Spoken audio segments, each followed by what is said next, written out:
Piniling maging hari si David. Ikalabing-anim na kabanata. Nang panahong iyon, sinabi ng Panginoon kay Samuel, "Hanggang kailan ka magdadalamhati para kay Saul? Inayawan ko na siya bilang hari ng Israel. Ngayon, punuin mo ng langis ang iyong sisidlan na sungay, at pumunta ka kay Jesse sa Bethlehem. Pinili ko ang isa sa mga anak niya na maging bagong hari."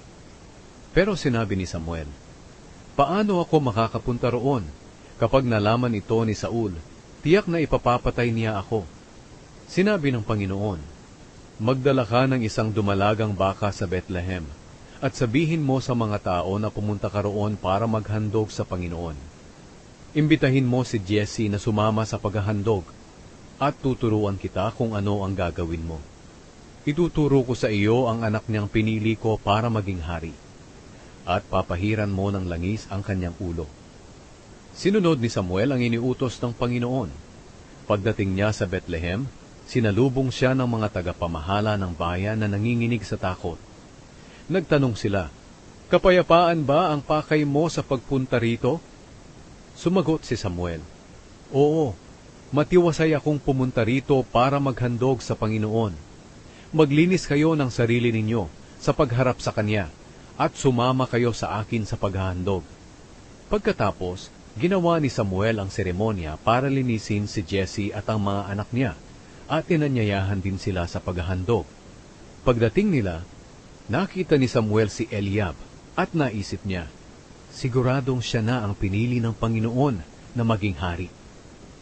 Pero sinabi ng Panginoon kay Samuel, "Huwag mong tingnan ang tangkad at ang kakisigan niya, dahil hindi siya ang pinili ko. Hindi ako tumitingin na gaya ng pagtingin ng tao. Ang tao'y tumitingin sa panlabas na kaanyuan, ngunit ang tinitingnan ko'y ang puso." Tinawag ni Jesse si Abinadab at pinapunta kay Samuel. Pero sinabi ni Samuel, hindi siya ang pinili ng Panginoon.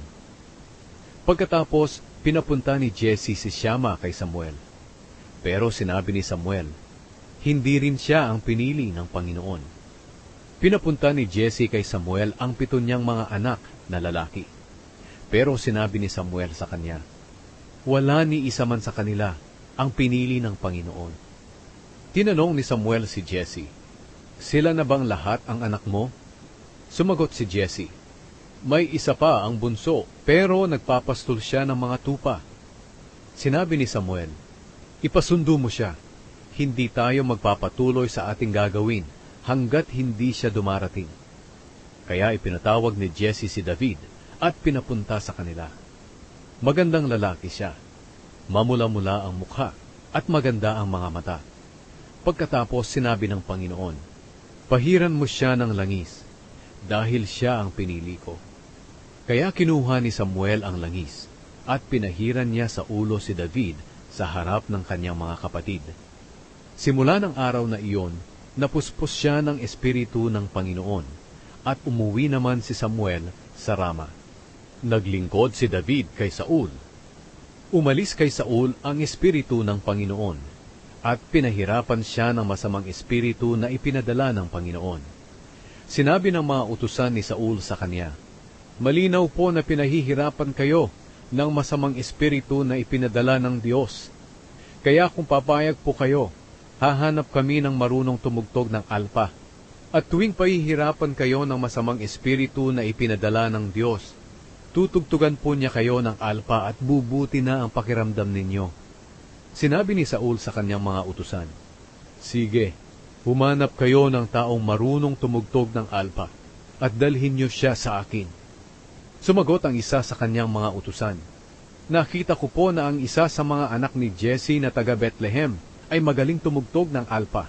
Bukod pa roon, matapang po siya at mahusay makipaglaban, magandang lalaki, mahusay magsalita, at sumasa kanya ang Panginoon. Nagsugo si Saul ng mga mensahero kay Jesse para papuntahin sa kanya ang anak ni Jesse na si David na pastol ng mga tupa. Kaya pinapunta ni Jesse si David kay Saul na may dalang mga regalo, isang asno na may kargang tinapay, isang balat na sisidlan na puno ng katas ng ubas, at isang batang kambing. Naglingkod si David kay Saul at nagustuhan siya ni Saul, kaya ginawa niyang tagapagdala ng armas si David.